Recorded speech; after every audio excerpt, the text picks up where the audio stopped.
안녕하세요. 말씀 한 줌. 오늘은 요한복음 14장 1절에서 11절 말씀을 함께 살펴보도록 하겠습니다. 제가 먼저 본문을 읽을게요. 너희는 마음에 근심하지 말라. 하나님을 믿으니 또 나를 믿으라. 내 아버지 집에 거할 곳이 많도다. 그렇지 않으면 너희에게 일렀으리라. 내가 너희를 위하여 거처를 예비하러 가노니 가서 너희를 위하여 거처를 예비하면 내가 다시 와서 너희를 내게로 영접하여 나 있는 곳에 너희도 있게 하리라. 내가 어디로 가는지 그 길을 너희가 아느니라. 도마가 이르되 주여 주께서 어디로 가시는지 우리가 알지 못하거늘 그 길을 어찌 알겠사옵나이까. 예수께서 이르시되 내가 곧 길이요 진리요 생명이니 나로 말미암지 않고는 아버지께로 올 자가 없느니라. 너희가 나를 알았더라면 내 아버지도 알았으리로다. 이제부터는 너희가 그를 알았고 또 보았느니라. 빌립이 이르되 주여 아버지를 우리에게 보여주옵소서. 그리하면 족하겠나이다. 예수께서 이르시되 빌립아 내가 이렇게 오래 너희와 함께 있으되 내가 나를 알지 못하느냐. 나를 본 자는 아버지를 보았거늘 어찌하여 아버지를 보이라 하느냐. 내가 아버지 안에 거하고 아버지는 내 안에 계신 것을 내가 믿지 아니하느냐. 내가 너희에게 이르는 말은 스스로 하는 것이 아니라 아버지께서 내 안에 계셔서 그의 일을 하시는 것이라. 내가 아버지 안에 거하고 아버지께서 내 안에 계심을 믿으라. 그렇지 못하겠거든 행하는 그 일로 말미암아 나를 믿으라. 아멘. 지금까지 예수님이 제자들과 함께 지내셨잖아요. 그런데 이제 어제 본문에서 보면 예수님이 떠나시겠다고 하셨어요. 그리고 내가 가는 그 길을 지금 따라올 수 없다고 말씀하셨죠. 게다가 베드로는 제가 끝까지 쫓아가겠습니다 하고 했지만 그렇게 하지 못할 거라고 오히려 3번이나 나를 모른다고 할 거라고 말씀하셨어요. 그러니까 보세요. 제자들 입장에서는 꽤나 충격적인 상황입니다. 지금까지 예수님이 계시면 괜찮다 이런 확신들이 있었을 건데 이제 예수님이 떠난다고 하니까 마음이 무너지는 거죠. 그런 상황을 보시고 예수님이 이렇게 말씀하시는 거예요. 오늘 본문 시작을 보세요. 너희는 마음에 근심하지 말라. 불안해하는 제자들을 위로하면서 시작하고 계시는 거죠. 너희가 하나님을 믿으니 또 나를 믿으라 이렇게 말씀하십니다. 그리고 예수님이 떠나는 이유에 대해서도 설명하세요. 내 아버지 집에 거할 곳이 많도다. 여기서 말하는 아버지 집은 하나님과 함께하는 영원한 하나님 나라를 의미합니다. 그리고 예수님이 말씀하시는 거예요. 내가 너희를 위해 처소를 준비하러 간다. 그리고 다시 와서 너희를 데려갈게. 중요한 것은 다시 데려간다는 겁니다. 제자들을 버리고 떠나는 것이 아니라 하나님과 함께 살 길을 준비하러 가신다는 거예요. 하지만 어린 아이처럼 제자들은 이해하지 못하는 거죠. 도마가 총대를 매죠. 주님 어디로 가시는지 우리가 알지 못하는데 예수님께 가는 그 길을 어떻게 알겠어요? 맞죠? 제자들 입장에서는 모릅니다. 어디에 가시는지 알아야 어디로든 갈 거 아니겠어요? 솔직한 질문이죠. 그러자 예수님이 이 말씀을 하시죠. 여러분이 잘 아시는 말씀입니다. 6절을 보시겠어요? 나는 길이요 진리요 생명이니 나로 말미암지 않고는 아버지께로 올 자가 없느니라. 아마도 도마를 비롯해서 제자들은 예수님이 아버지라 부르시는 그 하나님께로 간다고 하셨으니 가는 방법을 생각했을 거예요. 어떤 장소를 가는 방법을요. 혹은 다른 어떤 종교적인 길이 있을 거라고 생각했겠죠. 그런데 예수님은 말씀하시는 거예요. 길은 방법이 아니라 나라고. 그러니까 곧 예수님 자신이라고요. 내가 곧 길이요 진리요 생명이라고요. 그러니까 어떤 종교적인 노력 혹은 방법이 아니라 예수님 자신이라는 겁니다. 이해가 잘 안 되시는 분들을 위해서 좀 더 쉽게 극단적으로 말씀드리자면 우리가 어떤 곳을 가야 할 때라고 한번 생각을 해봅시다. 누군가가 지도를 주면서 이 길로 가세요 하는 거예요. 그런데 지도를 받아도 길을 잘못 이해할 수도 있고 중간에 길을 잃을 수도 있잖아요. 그래서 계속 스스로 살펴보면서 가야 하는 거예요. 그런데 그런 상황에서 누군가가 말하는 거죠. 저도 거기 가는데 제가 그 길을 잘 압니다. 제가 그 동네 살아요. 저만 따라오세요. 그러면 여러분 어떠세요? 길을 외울 필요가 있을까요? 없을까요? 없습니다. 방법을 익힐 필요도 없어요. 내가 잘 가고 있는지 잘 못 가고 있는지 계속 꼼꼼히 따질 필요가 없습니다. 그 사람 따라가면 그냥 도착인 거예요. 많은 종교가 지도를 주는 것과 같습니다. 유대교도 마찬가지였죠. 이렇게 해라, 저렇게 해라, 하라는 것만 많았어요. 하지만 예수님은 말씀하시는 거예요. 새로운 방법을 가르쳐주고 새로운 길을 가르쳐주는 것이 아니라 내가 그 길이라고. 그러니까 나를 믿고 따라오면 하나님께 간다는 거죠. 이번에는 빌립이 요청합니다. 아버지를 우리에게 보여주세요. 그러면 좋겠어요. 그러자 예수님이 나를 본 자는 아버지를 봤다. 이렇게 말씀하시는 거죠. 예수님은 하나님이 어떤 분인지 당시 종교 지도자들처럼 하나님은 이런 분이시고 이런 분이야 하고 가르치신 분이 아니라 보여주신 분입니다. 얼마나 사랑하시는지, 하나님이 얼마나 자비로우신지, 얼마나 희생적이신지 보여주시는 분이라는 거예요. 그래도 못 믿었다? 그러면 내가 행하는 일로 나를 믿어라 이렇게 말씀하세요.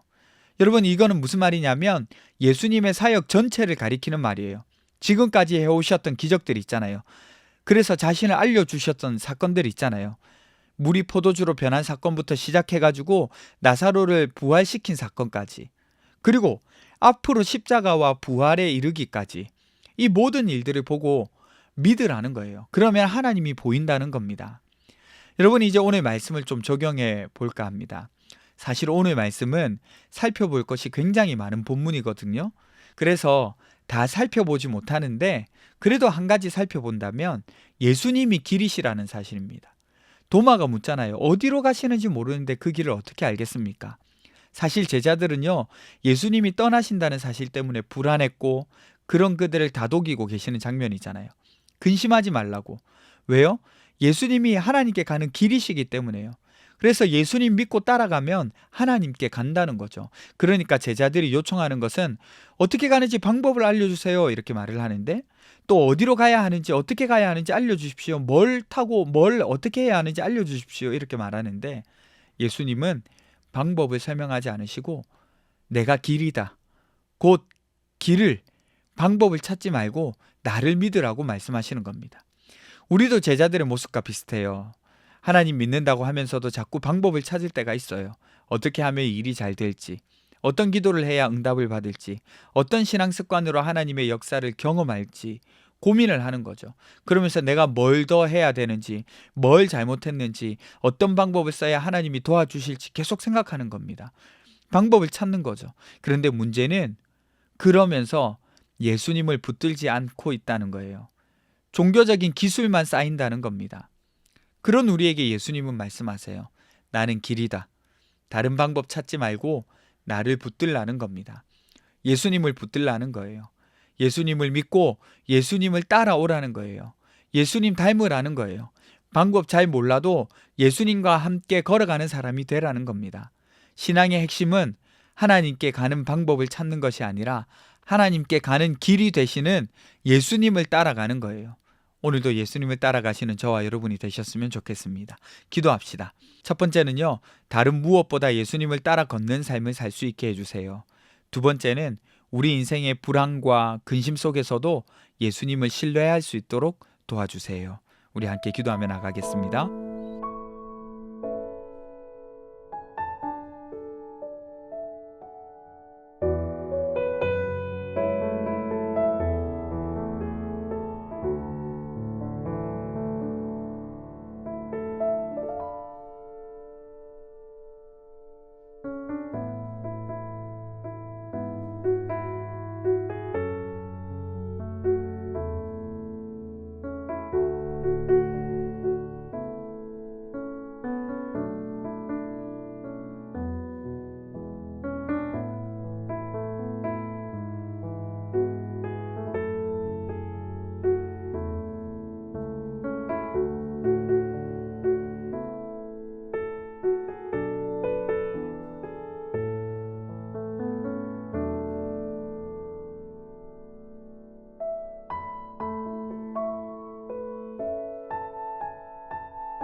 하나님, 다른 무엇보다, 다른 어떤 것보다 예수님을 따라 걷는 삶을 살 수 있도록 도와주세요.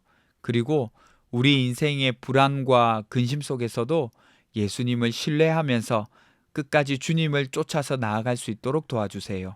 감사드리며 거룩하신 예수님 이름으로 기도드립니다. 아멘. 여러분, 오늘도 예수님을 따라가는 삶을 살아가시는 저와 여러분 되시기를 간절히 바랍니다.